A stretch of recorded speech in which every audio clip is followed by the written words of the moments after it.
wabarakatuh. Alhamdulillahirabbil alamin wassalatu wassalamu ala asyrafil anbiya'i wal mursalin wa ala alihi wa sahbihi ajmain. Para jamaah sekalian, kita lanjutkan pengajian tafsir sampai kepada surah Al-Bayyinah. Lam yakunil ladzina kafaru min ahlil kitabi wal musyrikina munfakkina hatta ta'tiyahumul bayyinah. Surah Al-Bayyinah ini adalah surah Madaniyah. Artinya surah yang turun di kota Madinah Al-Munawwarah. Ciri-cirinya, surah Madaniyah pertama menggunakan kalimat ya ayyuhalladzina amanu. Jadi kalau kita baca Al-Quran, kemudian kita dapati ada bacaan ya ayyuhalladzina amanu, ini pertanda surah tersebut adalah termasuk dalam surah Madaniyah. Kemudian yang kedua, surah Madaniyah itu surahnya kebanyakan panjang-panjang. Surah Madaniyah kebanyakan surahnya adalah surah yang panjang-panjang. Kemudian yang ketiga, isinya tentang ibadah kepada Allah Subhanahu wa taala. Isi tentang ibadah kepada Allah Subhanahu wa taala. Jadi ini surah Al-Bayyinah adalah termasuk dalam surah Madaniyah, surah yang turunnya di kota Madinah Al-Munawwarah. Bismillahirrahmanirrahim. Ya ayyuhalladzina lam yakunil ladzina kafaru min ahlil kitabi wal musyrikina munfakkina hatta ta'tiyahumul bayyinah. Lam yakunil ladzina kafaru munfakkina an kufrihim hatta ta'tiyahumul bayyinah allati hiya rasulu. Orang-orang kafir, yang dimaksud dengan kafir adalah dalam keyakinan kita selaku muslim atau muslimah, kafir adalah orang yang bertuhannya bukan kepada Allah Subhanahu wa taala. Orang yang bertuhannya bukan kepada Allah Subhanahu wa taala. Ini yang pertama. Dan tidak bernabi kepada Nabi Muhammad sallallahu alaihi wasallam. Ini yang kedua. Jadi orang yang kafir adalah orang yang bertuhannya bukan kepada Allah Subhanahu wa taala, yang pertama. Yang kedua, bukan bernabi kepada Nabi Muhammad sallallahu alaihi wasallam. Karena nanti ada orang yang bertuhan kepada Allah namun dia tidak bernabi kepada Nabi Muhammad sallallahu alaihi wasallam. Jadi dua hal ini perlu kita pahami. Yang pertama tadi, orang kafir adalah orang yang bukan bertuhan kepada Allah Subhanahu wa taala. Maka keyakinan kita selaku muslim atau muslimah, dialah yang disebut dengan kafir. Yang kedua, orang tersebut bukan bernabi kepada Nabi Muhammad sallallahu alaihi wasallam, maka dia pun sama dalam keyakinan kita disebut sebagai orang kafir. Bila kita melihat mendapatkan ada orang yang Tuhannya bukan Allah Ta'ala, maka yakini dia orang kafir. Bila kita mendapatkan ada orang yang bertuhan kepada Allah Ta'ala tetapi nabinya bukan Nabi Muhammad, misalnya nabinya Nabi Musa atau nabinya Nabi Isa, yakini pun dia bukan orang muslim atau muslimah tetapi sebagai orang kafir. Jadi kafir demikian, dua hal yang mesti kita pahami. Yang pertama, orang kafir adalah orang yang Tuhannya bukan bertuhan kepada Allah Subhanahu wa taala. Yang kedua, bukan bernabi kepada Nabi Muhammad sallallahu alaihi wasallam. Makanya pada ayat ini Allah berfirman, lam yakunil ladzina kafaru min ahlil kitabi. Orang-orang ahli kitab yang kafir.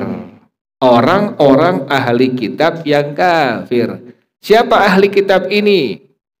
Orang-orang Yahudi dan orang-orang Nasrani yang telah Allah berikan. Yahudi Allah berikan kitab Taurat, kepada nabi mereka, yaitu Nabi Musa alaihissalam. Sementara orang Nasrani adalah di antara mereka ada orang yang kafir. Siapa yang Nasrani? Orang yang telah Allah berikan kitab Injil kepada Nabi Isa alaihissalam.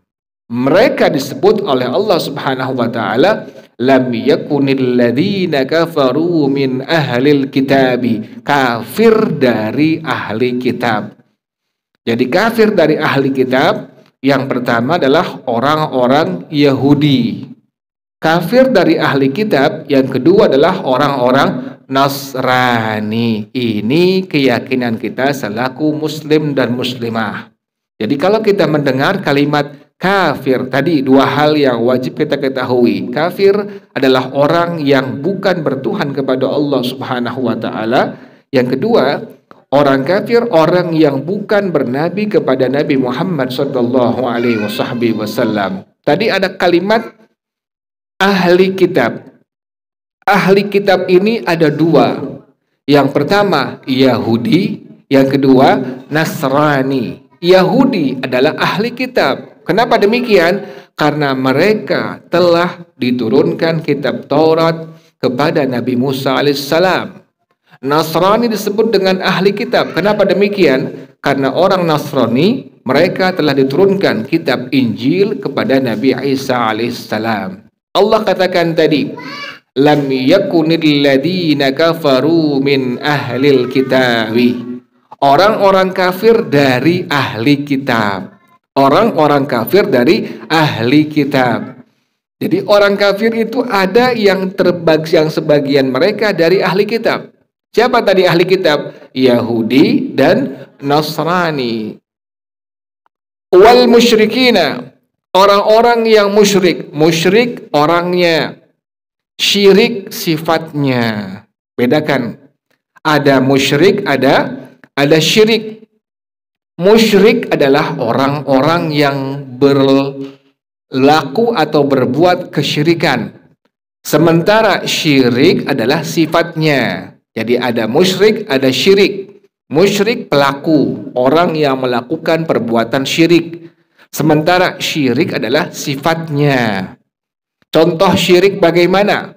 Orang yang menduakan Allah Subhanahu wa taala. Dia beribadah kepada Allah pun dia yakin ada kekuatan lain selain Allah Subhanahu wa taala. Inilah orang yang disebut dengan musyrik, kemudian sifatnya disebut dengan syirik. Contoh misalnya, ada orang yang menyembah Allah, dia sholat, dia puasa Ramadan, dia menunaikan zakat, dia haji, tapi masih datang ke dukun, tetapi masih percaya akan kekuatan cincin, tetapi masih yakin dengan kekuatan gaib keris. Nah, inilah orang yang disebut dengan musyrik.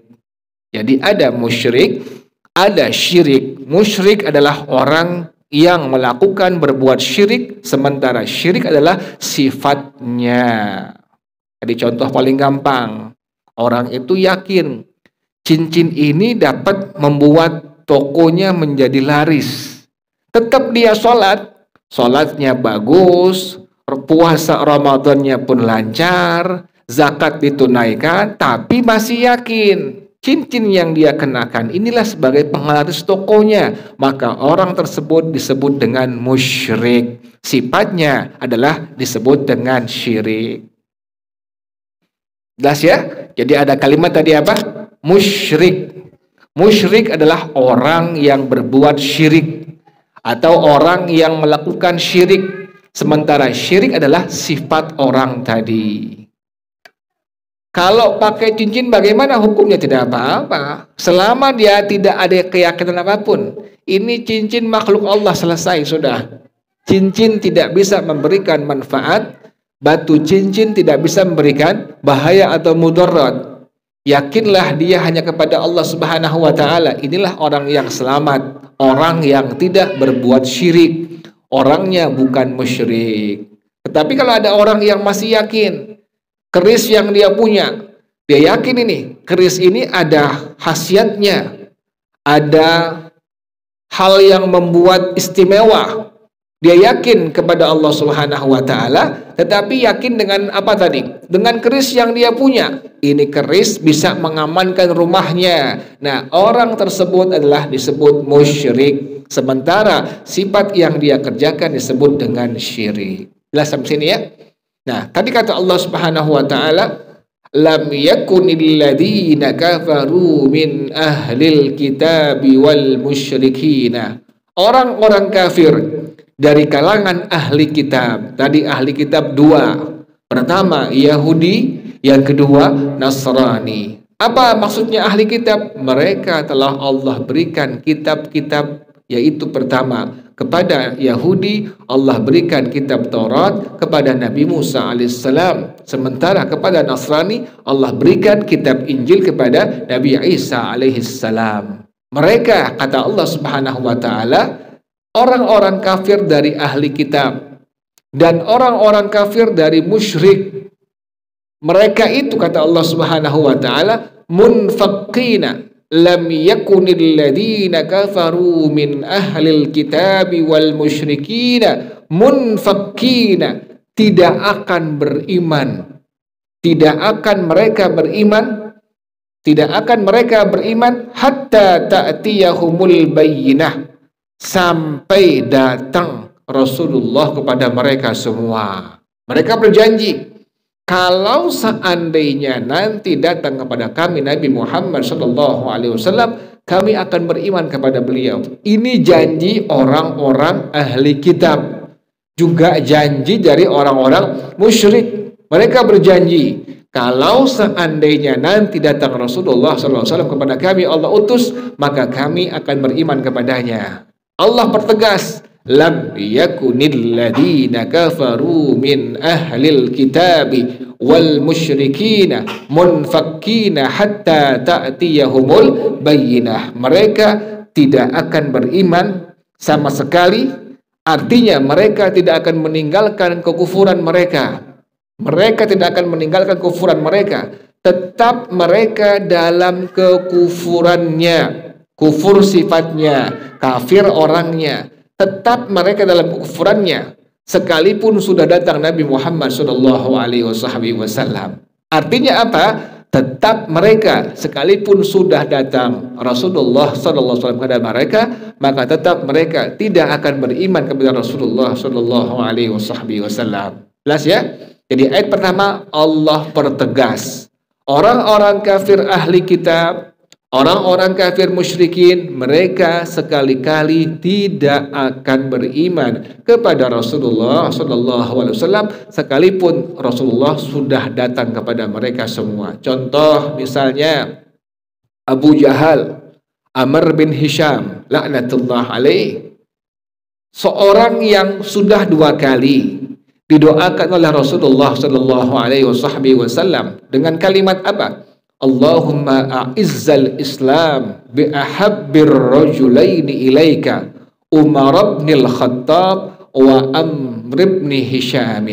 Ya Allah, muliakanlah agama Islam dengan satu dari dua orang yang paling kau cintai. Yang pertama siapa? Sayyidina Umar ibn al-Khattab radhiyallahu taala anhu. Yang kedua siapa? Amr bin Hisham. Inilah orang yang dinamakan Abu Jahal. Jadi Abu Jahal namanya adalah Amr bin Hisham. Sudah dua kali Nabi doakan. Kok namanya Abu Jahal? Jahal itu dalam bahasa Arab artinya kebodohan. Jadi biangnya bodoh. Artinya apa? Orang yang sangat bodoh sekali. Dulunya pada waktu sebelum Nabi gelar dengan kalimat Abu Jahal, Amr bin Hisham terkenal dengan Abul Hakam. Apa maknanya Abul Hakam? Abul Hakam artinya seorang ayah, seorang bapak, seorang pemimpin suku yang setiap kali ada permasalahan, dialah yang memutuskannya. Jadi orang kalau ada masalah apapun, pasti yang terjadi pada suku Quraisy, di antara yang menjadi pemutus masalahnya adalah dia, Amr bin Hisham. Makanya terkenal pada waktu di zaman jahiliyah dengan sebutan Abul Hakam. Siapa yang menggelar Abu Jahal? yaitu Rasulullah Shallallahu Alaihi Wasallam. Pada waktu di malam hari, Rasulullah Shallallahu Alaihi Wasallam membaca Al-Quran. Nabi membaca Al-Quran malam hari dengan suara yang sangat merdu. Ini Abu Jahal, Ammar bin Hisham dengan dua orang sahabatnya. Mereka ini orang-orang kafir, orang-orang musyrik, datang ke rumahnya Rasulullah Shallallahu Alaihi Wasallam. Mereka datang untuk apa? Untuk mendengarkan kemerduan, kenikmatan, kelezatan dari Al-Quran yang sedang dibaca oleh Rasulullah Shallallahu Alaihi Wasallam. Kita bisa bayangin orang kafir, orang musyrik yang tidak beriman kepada Rasulullah Shallallahu Alaihi Wasallam, tapi merasa nikmat, merasa lezat, telinganya, pikirannya, hatinya pada waktu Al-Quran dibaca oleh Rasulullah Shallallahu Alaihi Wasallam. Kan luar biasa ini, luar biasa. Kan biasanya orang kalau sudah benci, sudah gedek, kan nggak mau dengerin apapun. Tapi ini luar biasa, sungguh luar biasa. Dia sudah membenci Rasulullah Shallallahu Alaihi Wasallam, membenci dakwahnya Rasulullah Shallallahu Alaihi Wasallam, tetapi pada waktu Rasulullah membacakan Al-Quran di malam hari, Ammar bin Hisham, Abu Jahal ini datang ke rumahnya Rasulullah Shallallahu Alaihi Wasallam, ketemu dengan dua orang sahabatnya. Ditanya, pas ketemuan di rumah Rasulullah, ditanya, wahai Abul Hakam, ini Abu Jahal, Ammar bin Hisham, engkau malam-malam ini ngapain kesini ke rumahnya Rasulullah Shallallahu Alaihi Wasallam? Apa yang dikatakan? Saya kesini untuk mendengarkan suara Al-Quran yang dibacakan oleh Rasulullah Shallallahu Alaihi Wasallam. Kenapa demikian? Saya yakin itu bukan ucapannya Nabi Muhammad Sallallahu Alaihi Wasallam. Ini ucapan orang kafir, ucapan orang musyrik yang dia mengatakan yang dibaca oleh Rasulullah Sallallahu Alaihi Wasallam bukan ucapannya Rasulullah, bukan ucapan, bukan perkataannya Nabi Muhammad Sallallahu Alaihi Wasallam. Tetapi apa? Ini merupakan wahyu dari Allah Subhanahu Wa Taala. Kan luar biasa ini. Berarti sebenarnya dia yakin nggak? Yakin sebenarnya. Dia percaya sebenarnya. Nah, demikian luar biasa ini. Sampai hal ini ada perjanjian dengan dua orang sahabatnya ini. Wahai Ammar bin Hisham, wahai Abul Hakam, kalau demikian kita besok-besok malam lagi tidak akan kesini lagi. Kalau demikian keadaannya, kita bertiga, kita berjanji tidak akan lagi pernah datang ke rumahnya Rasulullah untuk apa? Mendengarkan Al-Quran yang sedang dibaca oleh Rasulullah SAW. Baik, kalau begitu, udah pulang masing-masing ke rumahnya. Malam berikutnya, pas Nabi baca Quran, karena merasa apa tadi? Merasa nikmat, merasa lezat, merasa luar biasa, merasuki pikirannya, kemudian merasuki telinganya, luar biasa. Ini hal yang luar biasa didengarnya. Jadi akhirnya perjanjian yang tadi sudah diapakan tadi, disepakati, dibatalkan. Tetap dia datang ke rumahnya Rasulullah SAW. Tiga orang ini tetap datang secara sembunyi-sembunyi, ngindik-ngindik bahasa Jakarta ya. Dia takut nanti teman yang dua ini apa? Mengetahui kedatangannya ke rumah Rasulullah SAW. Sampai ke depan Rasulullah, sudah sampai depan rumah Rasulullah SAW, ternyata lihat ada dua temannya juga sudah sampai di depan rumahnya Rasulullah SAW. Apa kata dua temannya? Kan kita sudah janji, tidak apa? Tidak akan datang ke rumahnya Rasulullah SAW untuk mendengarkan Al-Quran yang Nabi bacakan. Apa kata beliau?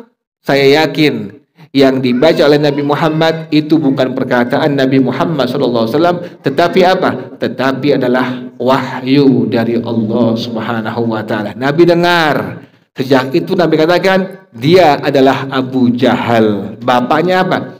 Bapaknya kebodohan. Jadi Abu Jahal yang menggelar adalah Rasulullah Sallallahu Alaihi Wasallam.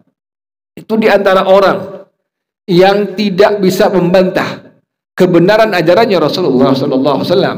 Yang kedua, para jamaah sekalian, pada waktu Abu Jahal berhadapan langsung dengan Rasulullah Sallallahu Alaihi Wasallam, maka dia mengatakan, wahai Nabi Muhammad, kalau engkau seorang nabi, kalau engkau seorang rasul, tolong keluarkan sesuatu hewan dari batu yang saya pegang ini.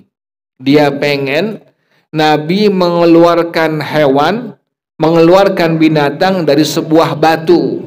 Nabi langsung mohon kepada Allah Subhanahu wa taala, berdoa kepada Allah Subhanahu wa taala. Apa yang terjadi? Allah keluarkan seekor burung cendrawasih dari batu. Allah keluarkan seekor burung cendrawasih dari apa? Dari batu. Itu dilihat bukan oleh Abu Jahal saja, oleh semua orang ngelihat. Ada sebuah batu, kan mustahil secara akal. Bisa apa tuh? Mengeluarkan seekor burung cendrawasih. Semua orang melihatnya. Keluar seekor burung cendrawasih. Apa kata Abu Jahal?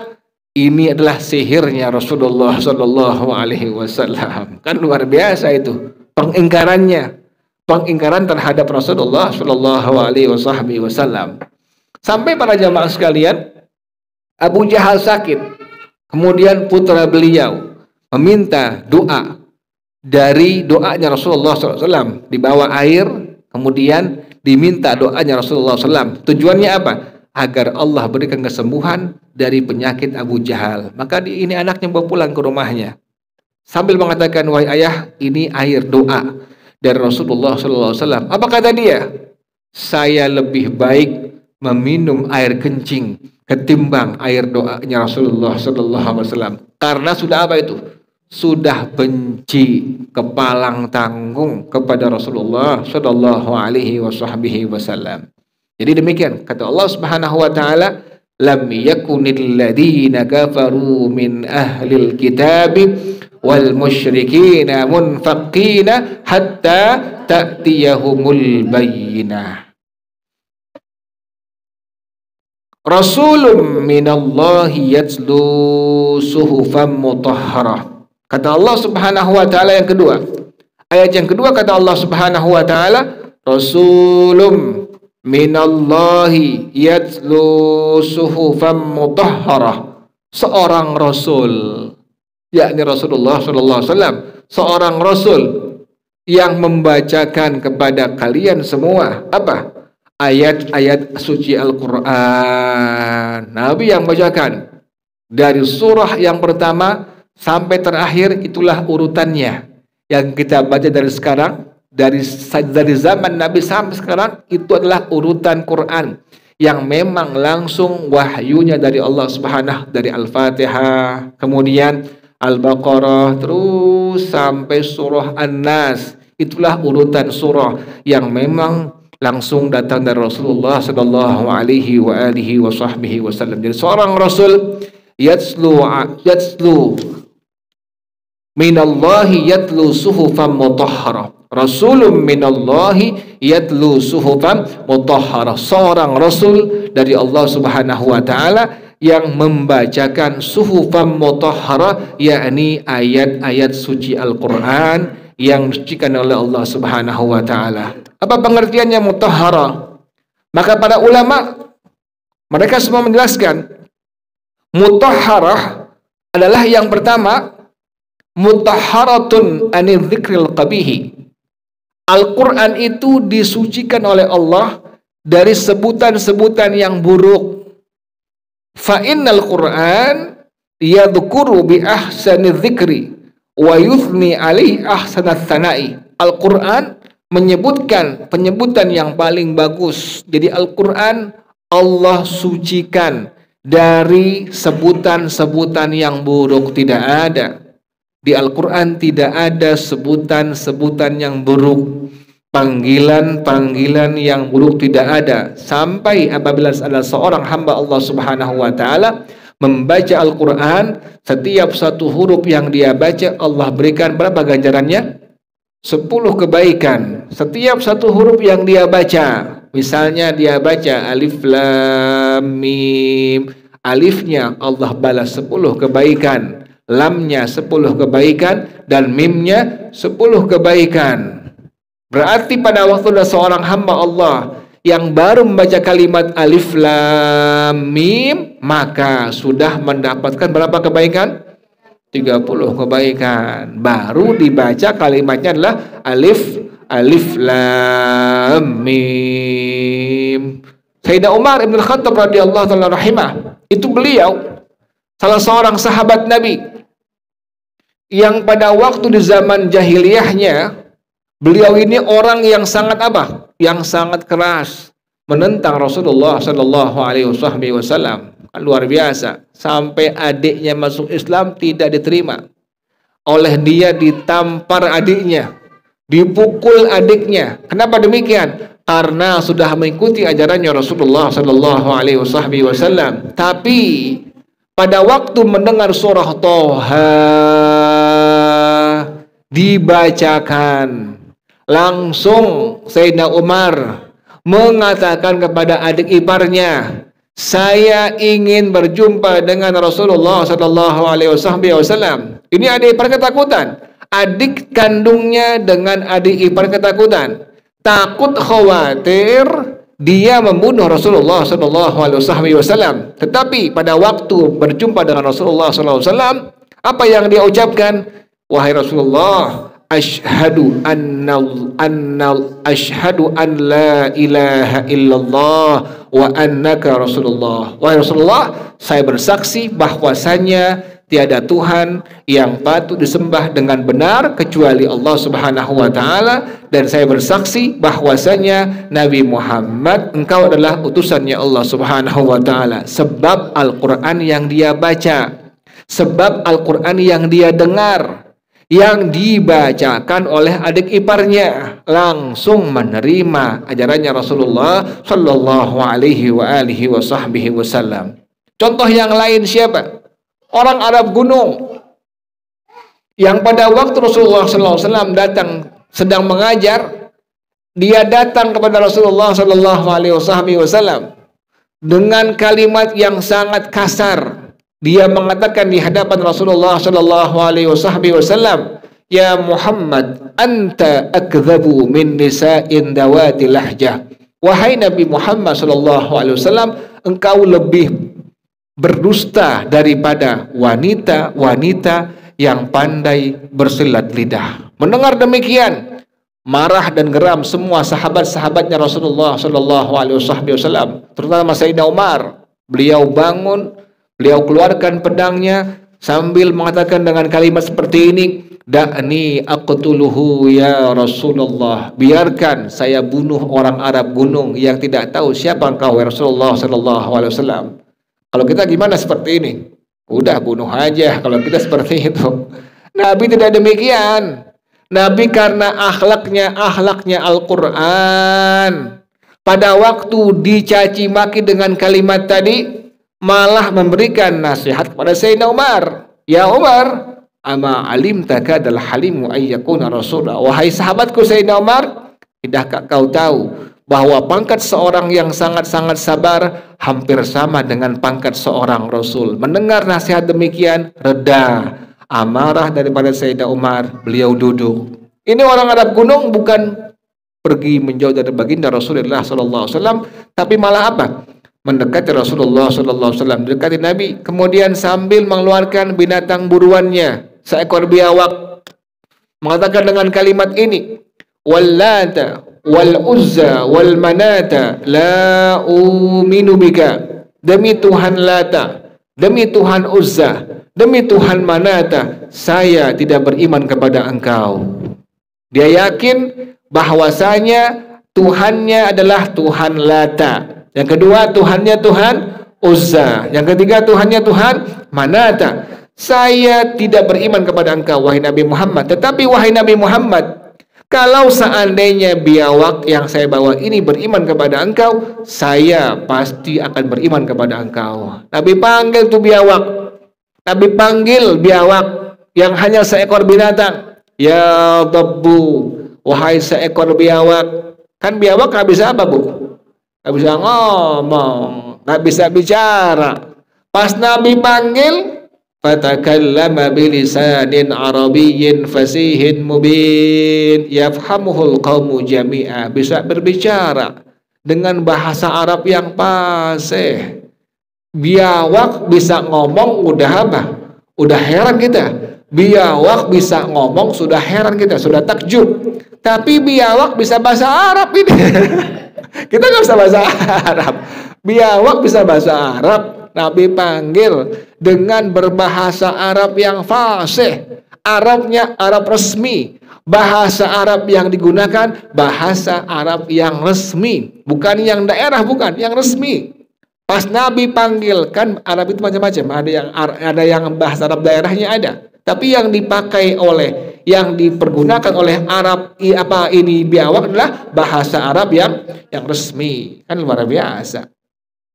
Pas Nabi panggil dengan kalimat tadi, ya dabbu, dia menjawab labbaik wassa'daik ya Rasulullah Rabbil Alamin. Kalau kita kabur begini nih, kita langsung hibrid.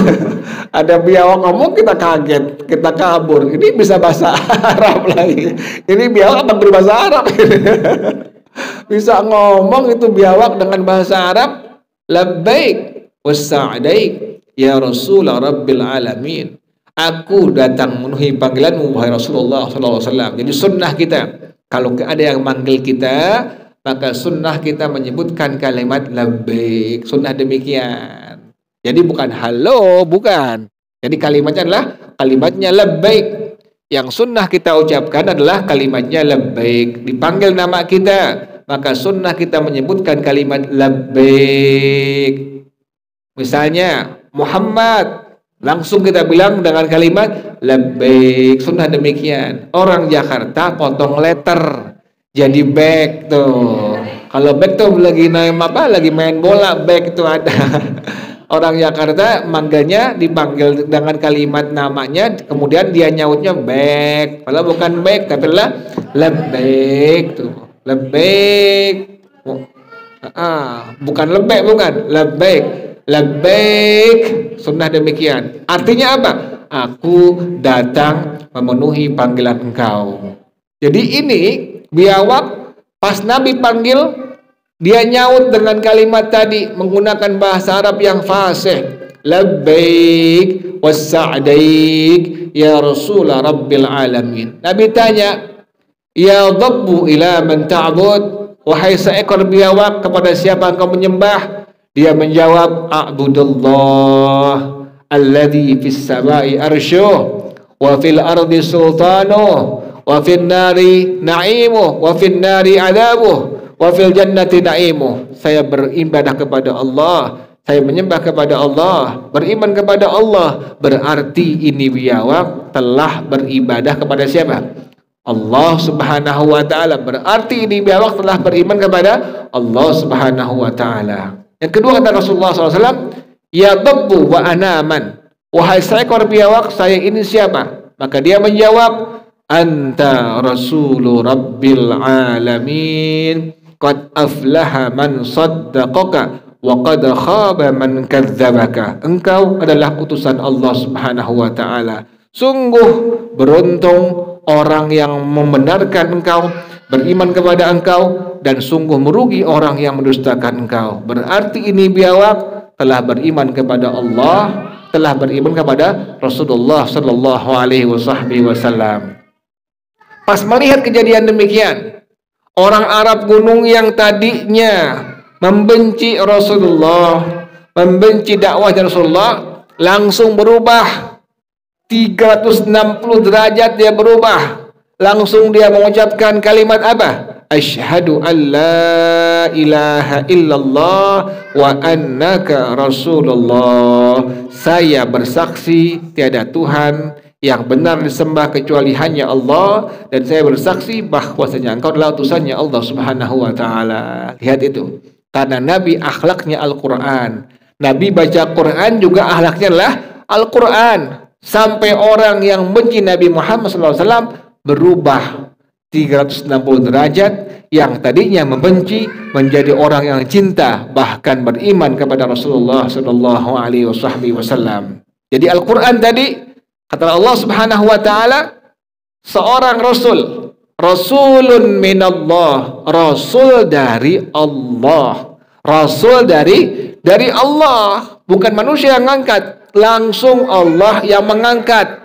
Makanya siapapun tidak bisa membantah benarnya kerasulannya Rasulullah SAW. Tidak ada satu makhluk pun yang bisa membantah kebenaran Rasulnya adalah Rasul Allah Subhanahu wa taala. Kebenaran Rasulullah sallallahu alaihi wasallam. Sampai hari ini di Eropa itu muslimin dan muslimat setiap harinya semakin banyak yang beriman kepada Allah Subhanahu wa taala, beriman kepada Rasulullah sallallahu alaihi wasallam. Kenapa demikian? Kebenarannya Rasulullah sallallahu alaihi wasallam dan kebenaran ajarannya Rasulullah sallallahu alaihi wasallam. Tadi Allah katakan, Rasulun minallah yatlu suhufam mutahharah. Seorang rasul dari Allah yang membacakan kitab-kitab yang disucikan, yakni Al-Quran. Pertama tadi, Allah sucikan dari sebutan yang buruk. Yang kedua, mutahharatun ayyan bagi an la yamassaha illal mutahharun.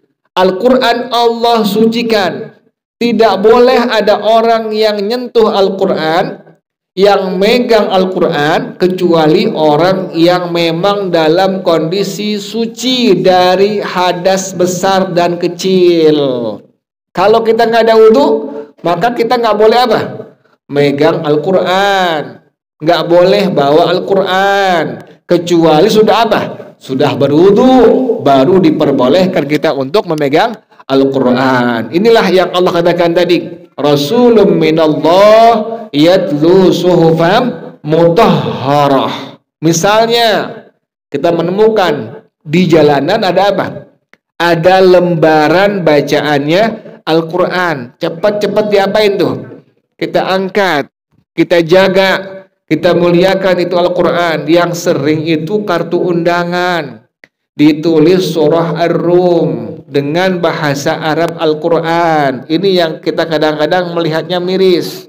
Makanya kalau yang udah ngerti, yang sudah paham, yang memang sudah belajar agama, maka dia tidak akan pernah menulis pertama kalimat Bismillahirrahmanirrahim menggunakan bahasa Arab pada kartu undangan. Yang kedua, tidak menulis kalimat Assalamualaikum dengan bahasa Arab. Kenapa demikian? Kalau sudah menggunakan bahasa Arab, maka berarti sudah menjadi bahasa Al-Quran.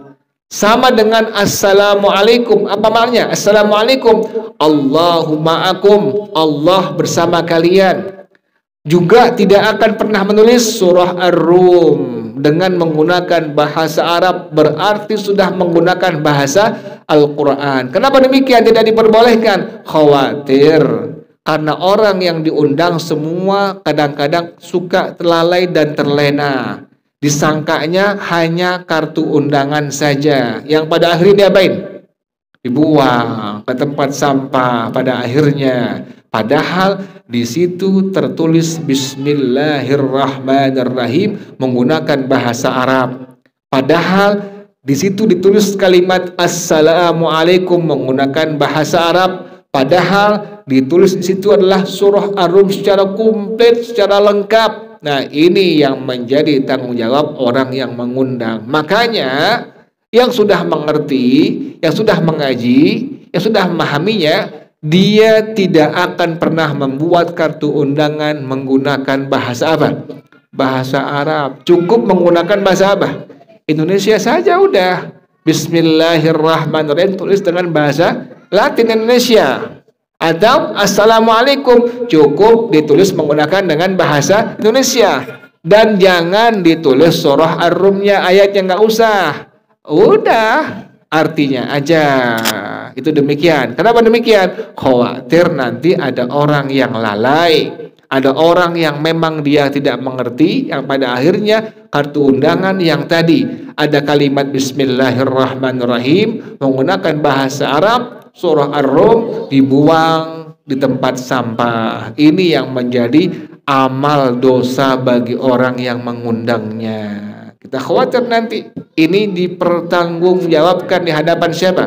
Allah Subhanahu wa taala. Contoh yang kedua, kita suka bikin selamatan tahlilan di rumah kita. Kemudian ada surah Yasin yang sering dicetak. Kita bagi-bagiin kepada orang yang datang ke rumah kita. Nah, kalau bisa kita ada meja kecil yang lebih tinggi dari dengkul atau kaki.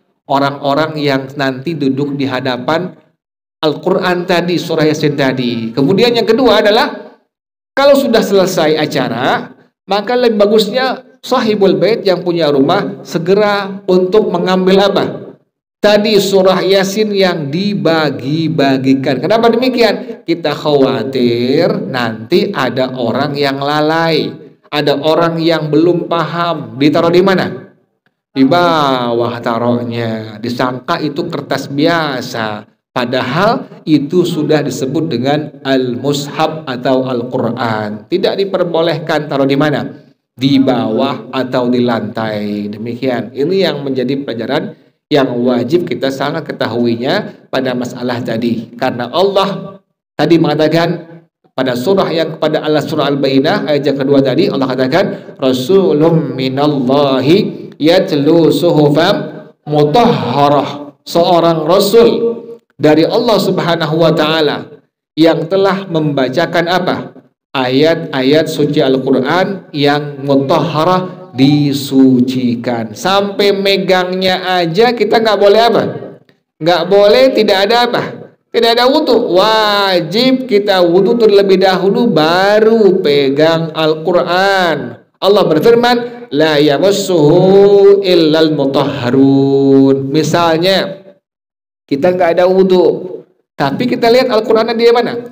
Ada di jalanan ini. Khawatir nanti orang injak, orang kemudian misalnya sampai misalnya ya dibuang ke tempat sampah. Kita khawatir demikian. Cepat-cepat kita ambil sekalipun tanpa apa? Tanpa berwudu. Kenapa demikian? Menjaga kemuliaan daripada Al-Qur'anul Karim. Karena Allah tadi sebutkan, Rasulun minallahi yatlu suhufan mutahharah. Kemudian yang ketiga, fiha kutubun qayyimah. Kata Allah Subhanahu wa taala, di dalamnya itu ada kutubun qayyimah, ada ahkamun qayyimatun, ada hukum-hukum yang lurus, la iwaja fiha, yang tidak ada kebengkokan pada hukum tadi. Yang itu hukum menjelaskan antara yang benar dengan yang batil. Ada hukum khamar, ada hukum perzinahan, ada hukum perjudian, ada hukum kewajiban sholat. Di sana Allah tulis semua hukum-hukum. Yang pertama hukum yang wajib, yang kedua hukum yang sunnah, yang ketiga hukum haram, yang keempat hukum makruh, yang kelima hukum mubah. Allah sebutkan sana semua ada. Hukum wajib contohnya adalah perintah sholat yang 5 waktu. Allah sebutkan dalam Al-Quran. Apalagi contohnya menunaikan zakat. Apalagi contohnya puasa di bulan suci Ramadan. Allah bilang, ya ayyuhalladzina amanu kutiba alaikumussyam kama kutiba alal ladzina min qablikum la'allakum tattaqun. Berarti ini merupakan hukum wajib berpuasa Ramadan bagi seorang muslim atau muslimah. Ada hukum sunnah. Allah jelaskan ada sunnahnya. Kan setiap kerjaan yang rukun pasti ada apanya? Ada sunnahnya. Contoh sholat. Sholat yang wajib atau sholat yang sunnah, di sana ada rukunnya, ada sunnahnya. Contoh yang rukun misalnya membaca surah Al-Fatihah, mengucapkan takbiratul ihram. Kita bilang Allahu Akbar, rukun itu. Fatihah dari bismillah sampai waladhdallin itu rukun. Atau kita membaca apa lagi? Membaca tasyahud akhir, at-tahiyyatul mubarakatus salawatut tayyibatu lillah, assalamu alayka ayyuhan nabiyyu wa rahmatullahi wa barakatuh, assalamu alayna wa ala ibadillahis salihin, ashhadu an la ilaha illallah wa ashhadu anna muhammadar rasulullah. Atau membaca salam, assalamu alaikum, jangan assalamualaikum ya, jangan lamlikum. Sinnya ada tasdidnya. Assalamualaikum warahmatullah. Jadi kalau ada orang yang salamnya assalamualaikum, maka dihukumkan tidak sah salat yang dikerjakan. Kenapa demikian? Karena salam yang pertama adalah hukumnya rukun. Berarti penyebutkannya mesti harus benar. Nggak boleh assalamualaikum, nggak boleh. Atau kita bilang assalamualaikum pun sama, nggak boleh. Wajib sinnya ada tasydidnya. Assalamualaikum. Makanya para jamaah sekalian, kalau ada orang yang bertamu ke rumah kita, dia mengucapkan salamnya salah, tidak benar, maka kita tidak ada kewajiban untuk menjawab salam tadi. Kan mengucapkan salam hukumnya apa? Sunnah. Menjawabnya hukumnya apa? Wajib. Tapi ada ketentuan pada hukum agama bila salam yang diucapkannya benar. Contohnya tadi, assalamualaikum. Baru kita ada kewajiban menjawab salamnya, waalaikumsalam. Tapi kalau ada orang yang ke rumah kita datang, kemudian dia mengucapkan salamnya salah, tidak benar, assalamualaikum atau lamalikum atau macam-macam salamnya itu yang nggak sesuai dengan hukum agama, maka kita tidak ada kewajiban untuk apa? Menjawab salamnya. Kenapa demikian? Salam yang diucapkannya tidak benar, salah. Assalamualaikum bu, nggak ada kewajiban jawab salamnya kita. Diamin aja udah. Kecuali dia mengucapkan dengan kalimat yang benar, assalamualaikum, baru kita menjawab dengan waalaikumsalam. Itu contoh yang rukun pada sholat, baik yang fardu atau sholat yang sunnah. Contoh yang sunnah apa? Contoh yang sunnah misalnya takbir-takbir perpindahan dari satu rukun ke rukun yang lainnya. Allahu Akbar, baca tasbih pada waktu kita ruku, pada waktu kita sujud, subhana rabbiyal azimi wa bihamdi, atau subhana rabbiyal a'la. Atau salam yang kedua, salam yang pertama hukumnya rukun, salam yang kedua hukumnya sunnah, assalamualaikum warahmatullah. Jadi di Quran demikian. Di Quran itu ada fiha kutubun muqayyimah.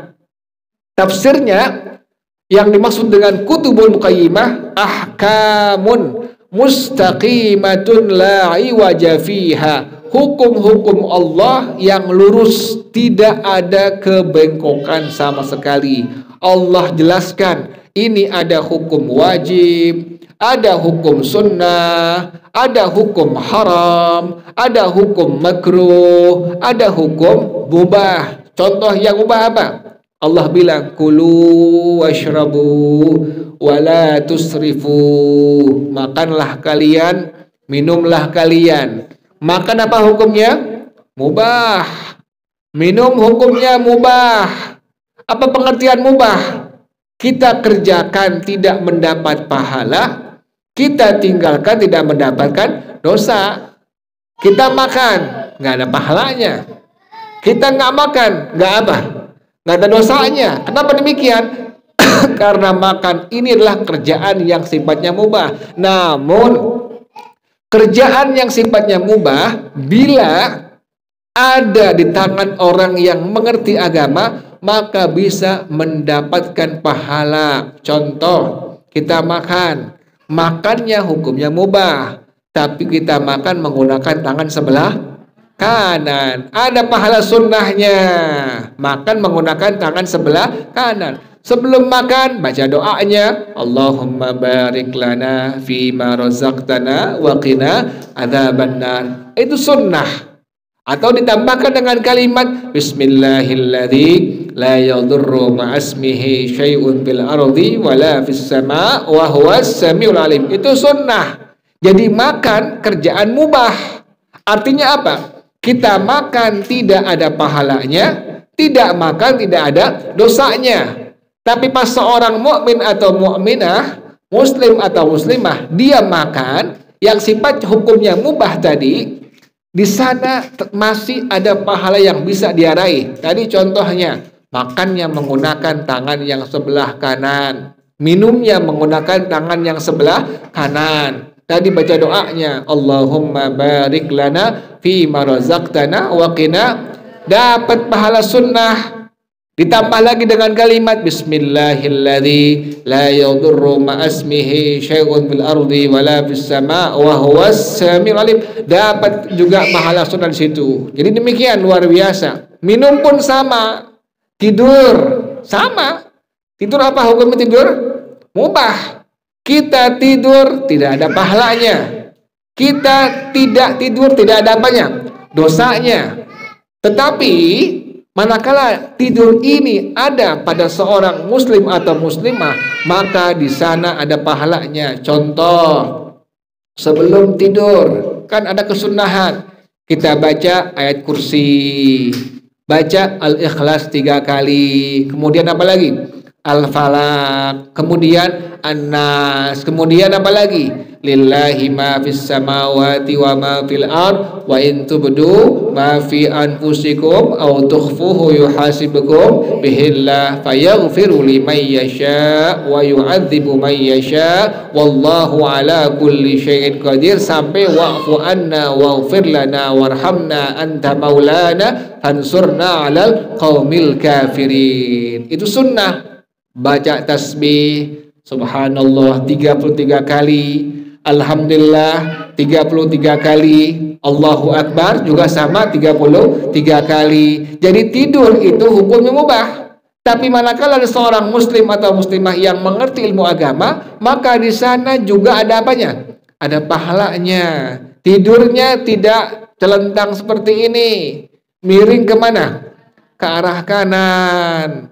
Para ahli dokter meneliti orang yang tidur seperti ini, yaitu miring ke sebelah kanan, maka yang pertama jantungnya akan sehat. Itu yang pertama. Yang kedua, pencernaan makanan di dalam lambungnya akan bekerja. Maka ini orang akan apa? Akan sehat lambungnya, jantungnya sehat, lambungnya sehat, apalagi ginjalnya sehat. Lihat tuh, tidurnya saja demikian. Kalau tidurnya sesuai dengan tidurnya Rasulullah Shallallahu Alaihi Wasallam. Jadi luar biasa. Kerjaan yang mubah itu bisa mendatangkan tadi apa? Pahala. Dalam Al-Quran tadi Allah katakan, fiha kutubun qayyimah, ay ahkamun mustaqimatun, hukum-hukum yang lurus, nggak berubah hukumnya. Khamar apa hukumnya khamar? Haram. Tidak bisa menjadi apa? Halal, nggak bisa. Selama-lamanya hukumnya haram. Kemudian puasa Ramadan apa hukumnya? Wajib, fardu. Tidak bisa berubah menjadi sunnah. Di hukum dalam Al-Quran demikian. Ahkamun mustaqimatun, hukum yang lurus, la iwaja fiha, tidak ada kebengkokan sama sekali. Wallahu a'lam bishawab. Silahkan. Dari tul kitabah illa min ba'di ma ja'athumul bayyinah. Kata Allah Subhanahu wa taala, anna ahlal kitabi, bahwasanya ahli kitab. Ahli kitab itu ada dua tadi, yaitu dari kalangan Yahudi, dari kalangan Nasrani, disebut dengan ahli kitab. Kata Allah Subhanahu wa taala, wa ma tafarraqal ladzina utul kitaba illa min ba'di ma ja'athumul bayyinah. Bagaimana tafsirnya? Bahwasanya ahli kitab ini kanu alimina bi nubuwati Muhammadin sallallahu alaihi wasallam. Mereka sebenarnya mengetahui kenabian Nabi Muhammad sallallahu alaihi wasallam. Ahli kitab dari kalangan Yahudi Nasrani sebenarnya mereka mengetahui kenabian dari Rasulullah SAW. Ahli kitab dari kalangan Yahudi Nasrani sebenarnya mereka mengetahui kenabian Rasulullah SAW. Mereka tahu betul. Mereka tahu betul, tahu benar. Dari mana? Bisa babi annahum wajaduha fi kutubihim, karena mereka telah mendapatkan keterangan tadi di kitab-kitab mereka semua. Ada keterangannya. bahwa nanti ada nabi akhir zaman sebagai penutup sekalian nabi. Jadi keterangan sudah apa? Sudah ada keterangannya.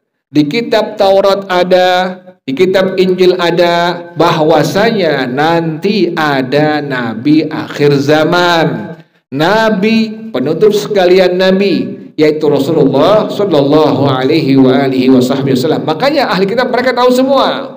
Sampai ciri-cirinya mereka tahu semua.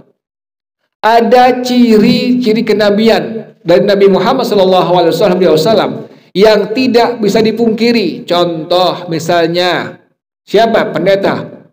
Yaitu Buhairah Ar-Rahib. Pada waktu Nabi datang ke Syam, dia melihat dari kejauhan. Dia melihat Nabi berjalan, di atasnya ada apa? Ada awan.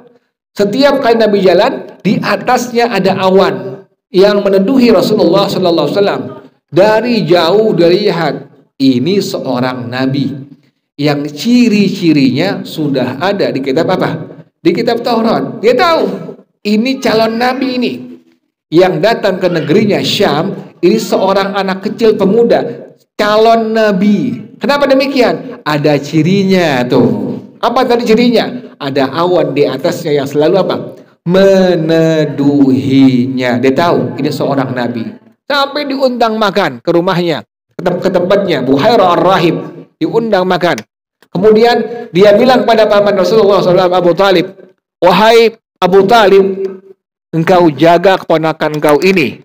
Wahai Abu Talib, engkau jaga keponakan engkau ini. Wahai Abu Talib, engkau jaga keponakan kau ini. Kenapa demikian? Dikarenakan dia akan menjadi seorang Rasul, akan menjadi seorang Nabi. Wahai Abu Talib, jaga keponakanmu ini. Kenapa demikian? Karena dia akan menjadi seorang Nabi, seorang Rasul. Jadi keterangan sudah apa? Sudah ada. Di kitab-kitab Taurat Injil sudah ada bahwa akan datang nanti akan ada seorang Nabi dari kalangan Arab, dari suku Quraisy. Sudah ada keterangan semuanya. Sampai demikian kata Allah Subhanahu wa taala, "Wa ma tafarraqal ladzina utul kitaba illa min ba'di ma ja'atuhumul bayyinah." Demikian kata Allah Subhanahu wa taala, sebenarnya ahli kitab. Siapa ahli kitab itu? Orang-orang Yahudi, orang-orang Nasrani. Mereka sebenarnya apa? Mengetahui bahwasanya Nabi Muhammad adalah penutup sekalian Nabi. Kenapa mereka tahu? Dikarenakan sudah ada keterangan tersebut di kitab-kitab mereka semua. Mereka baca, mereka tahu. Mereka baca, mereka tahu. Makanya pas mereka tahu ini calon Nabi, calon Rasul, mereka berlomba-lomba untuk apa? Membunuh Rasulullah SAW. Mereka tahu, bahkan ada tandanya, ada tanda kenabian di sini. Di antara dua punggungnya Rasulullah SAW ada tanda kenabian. Orang-orang tahu semua. Pas dibuka, ini seorang nabi, ini calon nabi, seorang rasul, ini calon rasul. Tahu mereka semua.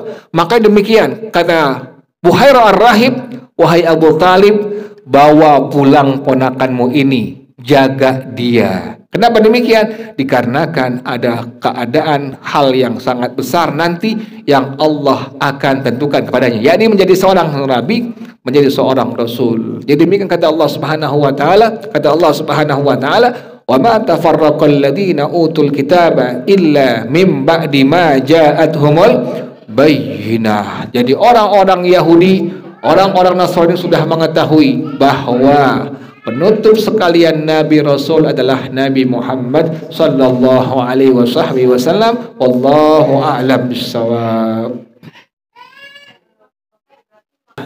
A'udzu billahi minasyaitonir rajim. Bismillahirrahmanirrahim. Alhamdulillahi rabbil alamin arrahmanir rahim maliki yaumiddin. Iyyaka na'budu wa iyyaka nasta'in. Ihdinas siratal mustaqim. Siratal ladzina an'amta 'alaihim ghairil maghdubi 'alaihim waladdallin. Amin. Bismillahirrahmanirrahim. Alhamdulillahi rabbil alamin حمدا يوافي نعمه ويكافئ مزيدا يا ربنا لك الحمد كما ينبغي لجلال وجهك ولعظيم سلطانك سبحانك لا نحصي ثناء عليك أنت كما أثنيت على نفسك فلك الحمد حتى ترضى ولك الحمد إذا رضيت ولك الحمد بعد الرضا اللهم صل وسلم على سيدنا محمد وعلى آل سيدنا محمد يا حي يا قيوم يا بديع السماوات والأرض اللهم كما بلغتنا رجب فبلغنا شعبان ورمضان اللهم كما بلغتنا رجب